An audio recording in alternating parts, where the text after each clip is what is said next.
Meu nome é Franciele e agora nós vamos discutir casos clínicos relacionados à transfusão de concentrado de hemácias.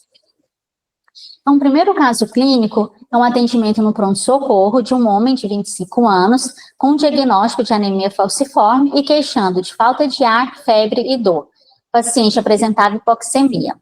Nos exames, foi detectada uma anemia, uma hemoglobina de 6, com reticulocitose e leucocitose, aumento de DHL e bilirrubina indireta. Raio-x de tórax com um infiltrado pulmonar. Então, o diagnóstico desse paciente com síndrome torácica aguda, que é uma complicação aguda da anemia falciforme. Então, a síndrome torácica aguda, ela é uma doença pulmonar em paciente com doença falciforme, de etiologia multifatorial e com alto potencial de gravidade. A fisiopatologia compreende infecção bacteriana, sendo comum as bactérias atípicas, como Mycoplasma e Chlamydia pneumoniae, vírus, infartos, atelectasias, falcização intrapulmonar e embolia gordurosa pulmonar. Então, a conduta nesse caso, internação hospitalar pela gravidade do caso, e pelo potencial de gravidade também. Então, o manual, ele sempre recomenda internar o paciente com síndrome torácica aguda, oxigênio terapia, antibiótico terapia com cefalosporina de terceira geração mais macrolídeo, hidratação venosa sem hiperidratar, analgesia adequada, profilaxia antitrombótica e transfusão de concentrados de hemácias filtrado e fenotipado. Então, para fazer uma transfusão de CH filtrado e fenotipado, para fazer a transfusão de concentrado de hemácias fenotipadas, é preciso que esse paciente tenha feito o exame de fenotipagem eritrocitária. Então, aqui no caso desse paciente, ele já tinha esse exame, ele já tinha um fenótipo cadastrado aqui na Fundação Hemocentro de Brasília, e aí tudo que ele tinha de antígeno negativo, a gente foi escolher concentrado de hemácias negativo, porque ele vai formar o anticorpo para aquilo que ele é negativo. O que ele é positivo, tanto faz ele receber positivo ou negativo. Mas para aquele antígeno que ele é negativo, eu preciso encontrar uma bolsa antígeno negativo também. No caso do anti-M, ele é negativo, mas o anti-M a gente não leva em consideração de forma geral. Por quê? É um antígeno que geralmente estimula a produção de anticorpo frio, que a gente viu em outra aula, que ele não tem importância transfusional. Então, só vou fazer o M negativo quando foi identificado um anti-M nesse paciente que foi reativo a quente. A mesma coisa para o sistema Lewis também. Então, o paciente com anemia falciforme é muito importante que ele já seja fenotipado antes da necessidade transfusional. Então, eu já sei que o paciente tem um diagnóstico de anemia falciforme, é necessário encaminhar a amostra dele aqui para a Fundação Hemocentro de Brasília para ele entrar no nosso protocolo de fenotipagem, mesmo que no momento ele não esteja precisando de transfusão de sangue. E na Fundação Hemocentro de Brasília, nesse caso, tinha um concentrado de hemácias, só que o único concentrado de hemácias disponível, ele era O positivo, C grande negativo é pequeno negativo, que é o negativo, que de B negativo, mas na hora do S grande, eu não tinha um concentrado de hemácias S grande negativo também. Então, ou era esse concentrado de hemácias, ou uma outra possibilidade de chamar um doador. Mas quando a gente convoca o doador, então tem o tempo também, né, do agendamento, desse paciente doar, não apresentar intercorrência durante a doação, e ainda tem que esperar o resultado dos exames que são feitos antes de liberar essa bolsa. A pesquisa de anticorpo irregular desse paciente atual e prévia era negativa. Então, se esse paciente não tem anticorpo nenhum, e o meu protocolo é para prevenir formação de anticorpo, então, nesse caso, o paciente precisando de uma transfusão de sangue, não tem um anti-S grande, eu posso sim fazer uma bolsa com S grande positivo. Claro, após checagem dele não ter esse anticorpo, porque às vezes ele não tem, a PAI agora está negativo, mas se em algum momento ele foi identificado esse anticorpo, aí essa possibilidade não é possível. Então é sempre importante olhar esse histórico de anticorpo irregular. Por quê? Por conta que os anticorpos são evanescentes. Então o anticorpo irregular, com o passar do tempo, ele pode desaparecer da amostra do meu paciente, mas uma vez identificado esse anticorpo, o paciente sempre tem que receber concentrados antígenos negativos, mesmo se naquele momento o anticorpo não for mais detectável nos exames. Então, se ele está de um serviço para outro, às vezes essa informação a gente só vai conseguir se a gente olhar o histórico dele de alemanização. Então, a reação hemolítica transfusional. Então, aqui, quando a gente está discutindo sobre anticorpos evanescentes, é preciso a gente tomar cuidado, principalmente nesses casos, porque quando o anticorpo desapareceu do meu soro, a minha prova cruzada, ela vai dar compatível, porque o paciente tem esse anticorpo, mas ele não está detectado no soro. E aí, se eu pegar qualquer bolsa para esse paciente, sem ser fenotipada, por exemplo, ele pode dar uma prova, mesmo não sendo fenotipada, ele vai dar uma prova cruzada compatível, porque o anticorpo não está ali para reagir com as hemácias do doador. Só que quando eu transfundo esse paciente, ele vai ter uma resposta anamnética. Ele vai produzir esse anticorpo a tempo de destruir aquela hemácia transfundida. Se esse anticorpo encontrar o antígeno correspondente naquela hemácia daquele doador, que mesmo com prova cruzada compatível, porque lá eu não tinha o anticorpo, no organismo do paciente ele produz a tempo de destruir essa hemácia que foi transfundida. E o paciente com anemia falciforme, ele pode ter reação hemolítica transfusional sem ser mediada por halo-anticorpo também. Então, às vezes eu tenho até um paciente que ele não tem halo-anticorpo nenhum, mas a transfusão daquela hemácia, por conta do paciente, né, já está hemolizando ali, ele tem uma liberação de hemo, uma liberação de hemoglobina, que pode ativar complemento, sem presença de halo-anticorpo, por ativação do complemento, eu posso ter hemólise daquela hemácia que foi transfundida. E qualquer uma dessas reações, qualquer um desses mecanismos de reação hemolítica transfusional, seja mediada por halo-anticorpo ou não, ou na ausência de halo-anticorpo, elas podem evoluir para uma síndrome grave, que é a síndrome de hiperemólise, que aqui na síndrome de hiperemólise, além de o paciente destruir as hemácias transfundidas, ele vai começar a destruir as próprias hemácias também. Então, a síndrome de hiperemólise. Pacientes falciformes que recebem transfusão sanguínea podem desencadear a síndrome de hiperemólise. Ela é caracterizada por uma destruição maciça das células eritrocitárias do doador e do receptor. Em aproximadamente 1/3 dos casos, nenhum anticorpo é detectado. A hipótese fisiopatológica ainda é desconhecida, mas a maioria dos autores concordam que existe um estado inflamatório, né, o paciente falciforme, ele já tem esse estado inflamatório por conta da doença, e episódios agudos, como a síndrome torácica aguda ou qualquer complicação aguda, isso piora esse estado inflamatório do paciente. E a causa da síndrome, a maior causa da síndrome de hiperemólise, ela está relacionada à presença de halo-anticorpos dirigida contra os antígenos anti-eritrocitários, e mais raramente pela presença de autoanticorpos, porque os pacientes com anemia falciforme, eles também podem desenvolver autoanticorpos. E na síndrome de hiperemólise, o que é recomendado? É parar a transfusão. E às vezes o paciente transfunde e não tem incremento, então tem nova indicação de transfusão, transfunde, não tem incremento. Então, se você está transfundindo um paciente falciforme e ele não tem incremento, então a gente tem que parar, avaliar a situação e ver o porquê que esse paciente não está tendo incremento. Porque você continuando essas transfusões, você só está piorando o caso do paciente. Associar medicações, né, pode ser indicada imunoglobulina. A síndrome de hiperemólise, geralmente ela pode cursar com reticulocitopenia, então isso pode ajudar no diagnóstico também, já que o paciente de doença falciforme, ele tem reticulocitose, então em algum momento, se ele evoluir com síndrome de hiperemólise, ele vai fazer o contrário, ele vai apresentar reticulocitopenia. Então, nesse caso, pode ser até prescrita eritropoetina. E pode ser usado também anticorpo monoclonal no tratamento da síndrome hiperemólise. E se o paciente tiver com hemoglobina muito baixa, com choque, você realmente tiver que transfundir esse paciente, tem a opção de fazer pré-medicação.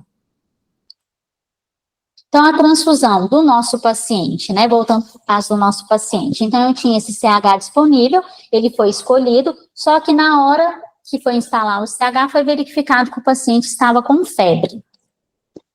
Bom, não existe contraindicação absoluta à transfusão em pacientes com febre. É importante diminuir a febre antes da transfusão, porque o surgimento de febre pode ser um sinal de hemólise ou de outro tipo de reação transfusional. Então, assim, se for muito necessária a transfusão naquele momento, se não tiver como adiar, não está contraindicado. Mas o problema é que se você começar a transfusão e o seu paciente tiver uma reação transfusional, que uma das manifestações é a febre, você não vai se atentar para isso, porque ele já estava com febre antes de instalar o concentrado de hemácias. E uma outra informação importante é que nenhuma transfusão deve exceder o período de infusão de 4 horas. E por que é importante observar essa informação? Porque às vezes o paciente está ali, é instalado a transfusão, às vezes ele desce para fazer um exame, e aí fecha a bolsa. Então, às vezes, várias coisas aconteceram e aquela infusão deu 4 horas e a bolsa não terminou de ser infundida. Então, é preciso observar esse tempo de infusão também. Então, acima de 4 horas, essa bolsa não pode ser mais infundida. Se esse período for ultrapassado, a transfusão deve ser interrompida e a unidade descartada. No caso do nosso paciente de anemia falciforme, que já tem todo esse risco de hemólise, né, que a gente discutiu, então a gente não quis arriscar transfundir o paciente com febre, foi prescrito um antitérmico para o paciente, e depois que esse paciente ficou afebril, é que foi realizada a transfusão do CH filtrado e fenotipado, e essa transfusão ocorreu sem intercorrências. E a evolução do meu paciente? O paciente ele evoluiu com melhora, e muito disso foi porque teve o diagnóstico e tratamento precoce da síndrome torácica aguda, foi feito um controle da dor do meu paciente e uma transfusão simples de concentrado de hemácias. Há casos de síndrome torácica aguda que o paciente pode precisar de transfusão de troca, seja ela manual ou automatizada. Então, a transfusão na doença falciforme, ela é importante, ela melhora o quadro do paciente, mas ela precisa ser criteriosa. Então, é necessário checar se o paciente tem anticorpo anti-eritrocitário identificado e se tem fenótipo, e checar o fenótipo do paciente também, porque às vezes eu posso ter sangue raro no meu paciente com anemia falciforme. Perguntar se o paciente já teve reação transfusional, porque às vezes ele não tem anticorpo nenhum, mas a gente viu que eu posso ter reação transfusional não mediada por anticorpo. Então é importante eu saber do histórico de reação transfusional desse paciente e se atentar para a reação hemolítica transfusional e síndrome de hiperemólise. Então, é um paciente que está vindo de outro estado ou do serviço privado. Se sim, ele não vai ter registro no nosso sistema sobre a imunização e fenotipagem. Então, é preciso fazer contato com o serviço de origem desse paciente para obter as informações. O paciente recebeu transfusão, melhorou, teve incremento e recebeu alta, mas depois ele retorna com menos de 28 dias, com queda da hemoglobina e crise álgica. Então, que nesse caso o paciente ele pode estar fazendo uma reação hemolítica transfusional tardia. Porque nesse caso, no paciente falciforme, os sintomas da reação hemolítica transfusional tardia, ela pode ser confundida com uma crise álgica. Então, o paciente que recebeu transfusão e ele retorna com menos de 28 dias com crise álgica, a gente tem que avaliar se não é uma reação hemolítica transfusional tardia. E o paciente recebendo transfusão, porém sem incremento em piora do quadro, como a gente discutiu anteriormente, esse paciente pode estar fazendo uma síndrome de hiperemólise. E o outro caso clínico, né, o segundo caso clínico, é um atendimento também de pronto-socorro de uma mulher de 49 anos, com anemia a esclarecer, com 3 gestações e 3 partos, e uma transfusão prévia há 2 anos devido a uma cirurgia. Paciente com queixa de fraqueza e dispneia. Nos exames, no hemograma, a paciente tinha uma anemia com hemoglobina de 5, era uma anemia normocítica normocrômica, com reticulocitose, aumento de DHL e bilirrubina indireta, e a paciente tinha um TAD de 4 cruzes, e o TAD monoespecífico, ele vai me dizer o que é que está grudado nessa hemácia. No caso da paciente, era um anticorpo de classe IgG. Então, o diagnóstico da nossa paciente é uma anemia hemolítica autoimune. Então, a conduta, iniciar o corticoide. Então, o tratamento é muito importante, né, que a gente inicie logo o tratamento da anemia hemolítica autoimune, que a gente, mesmo que o paciente precise de transfusão, a gente vai solicitar essa transfusão, mas isso não pode atrasar o tratamento da doença de base, o tratamento da causa raiz. Então, iniciar o tratamento da anemia hemolítica autoimune, aqui um suplemento de ácido fólico por conta da hemólise e transfusão de um concentrado de hemácias. Então, naquele caminho lá da transfusão, como é uma anemia hemolítica autoimune, ela para nessa fase aqui, porque não foram encontradas unidades de concentrado de hemácias compatíveis para essa paciente. Então, nesse caso, a amostra da paciente, ela é enviada para a Fundação Hemocentro de Brasília para exames complementares. Então, nos exames imunematológicos, essa paciente pelo nosso protocolo de fenotipagem do DF, ela tem indicação de receber sangue fenotipado, né, tá aqui a anemia hemolítica autoimune com fenotipagem conclusiva. Então, nos exames da paciente, a paciente é O positiva, né, ela tinha esse TAD de 4 cruzes por conta de IgG, ou seja, confirmado realmente aquele alto anticorpo. E aí, como a paciente tinha histórico, tinha fator de risco para a imunização, ela tinha gestação, parto prévio e transfusão prévia. Então, ela tinha tido contato com sangue diferente ao dela, então ela tinha risco de ter aloanticorpo junto com esse alto anticorpo. Então, foi indicado o teste de adsorção e o teste de adsorção identificou um aloanticorpo, que é um anti-S grande no caso dessa paciente. Na hora de fazer a fenotipagem, a gente não conseguiu fazer essa fenotipagem toda estendida, porque o autoanticorpo interferiu nos meus testes, eu não consegui quebrar essa interferência com os tratamentos que eu tenho, mas eu consegui fazer um fenótipo RH e KEL para ela, que é importante porque são os mais imunogênicos. Então, fazendo o fenótipo RH dessa paciente, eu vi que ela é C grande negativo, E grande negativo e KEL negativo. Então, a transfusão dessa paciente foi feita com CH filtrado e fenotipado. No caso aqui, apesar da paciente ser O positivo, foi feita com sangue O negativo, porque aquele fenótipo C grande e E grande negativo é mais comum em quem é RH negativo, mas de forma geral a gente tenta transfundir isogrupo até para não gastar sangue O negativo para quem é positivo, mas nesse caso teve essa necessidade por conta do fenótipo do C grande e o E grande. Então, aquilo que ela é negativa, eu também vou fazer negativo. O restante do fenótipo RH, que deu ser pequeno positivo, é pequeno positivo, se ela é positivo, ou é concentrado de hemácias, não precisa ser negativo, né? Então, foi escolhido um sangue para ela, um CHF, O negativo, C grande, E grande, que é o negativo. Eu não consegui fenotipar os outros grupos sanguíneos, mas eu vi que ela tem um anticorpo anti-S grande. Então, essa bolsa, além do fenótipo RH e KEL, ela tem que ser S grande negativo para a paciente, por conta do anticorpo que foi identificado. E essa bolsa foi liberada para o hospital, mas quando chegou lá na agência transfusional, mesmo ela tendo fenótipo RH e KEL, o antígeno negativo para o identificado, a prova cruzada foi incompatível, porque ela ainda permanecia com esse alto anticorpo. Então, esse alto anticorpo ainda interferiu no meu teste de prova cruzada, que foi dando uma prova cruzada incompatível, e nesse caso, a transfusão teve que ter a assinatura do termo de transfusão com prova cruzada incompatível.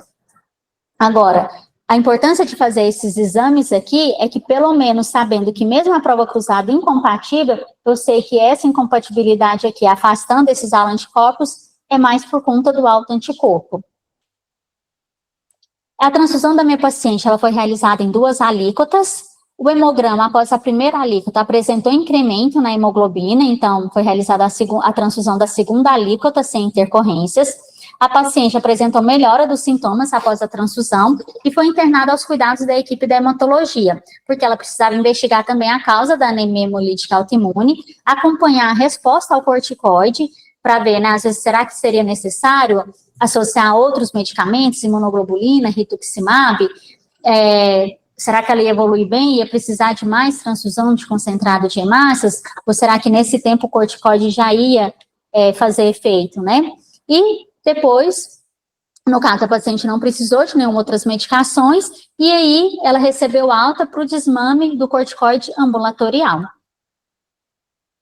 Então, na anemia hemolítica autoimune, a transfusão deve se basear no fenótipo ou genótipo do paciente e no resultado das adsorções. É claro que isso é de acordo com o tempo que o paciente tem, se o paciente está instável, se ele está instável, às vezes você não tem esse tempo para adicionar técnicas complementares nos seus resultados de exame e avaliar, ele precisa da adsorção, eu preciso esperar uma adsorção?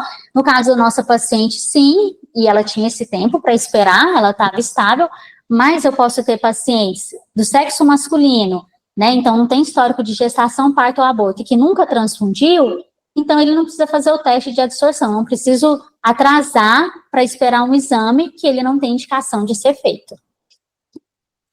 Então, concluindo, Nessa segunda discussão, a gente teve 2 casos de anemia hemolítica. Então, os 2 casos são anemia hemolítica. Então, nos 2 casos, pacientes com queda da hemoglobina, com reticulocitose, com aumento de DHL, aumento de bilirrubina indireta, mas as causas eram bem diferentes, né? A primeira paciente era uma doença autoimune e o segundo paciente era uma anemia hereditária, uma doença genética. E os 2 pacientes com indicação de CH filtrado e fenotipado. E ambos podem representar um desafio transfusional pela presença de autoanticorpos e risco de hemólise. Obrigada.